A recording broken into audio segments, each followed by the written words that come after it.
Tavata-työkalu on hyödyllinen siksi, että sen avulla voidaan tapahtumista löytää uutta liiketoimintaa, uusia kumppaneita, voidaan löytää työpaikkoja, työnantajia, eli se helpottaa verkostoitumista.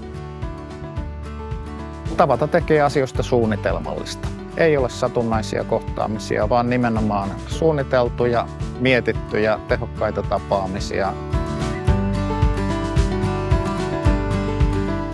Tavata matchmaking avulla pystyy sitten verkostoitumaan siellä joko fyysisissä tapahtumissa, vaikka pöytäpaikoille, messuosastolle, tai sitten jos ollaan ihan tämmöisessä hybriditapahtumassa, niin sitten ihan tämmöinen etäpalaveri.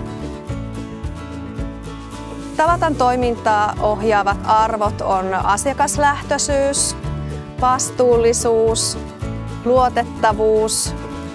Ollaan avoimia, ollaan rehellisiä, seisotaan niiden lupausten takana, pidetään se mitä sanotaan ja mitä sovitaan.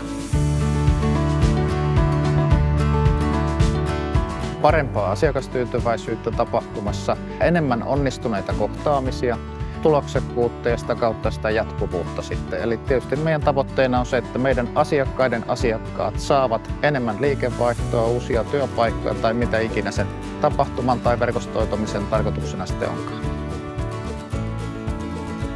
Tavata on tapahtuma- ja verkostoitumistyökalu live-, hybridi- ja virtuaalitapahtumiin. Miten on? Musta olisi kiva tavata.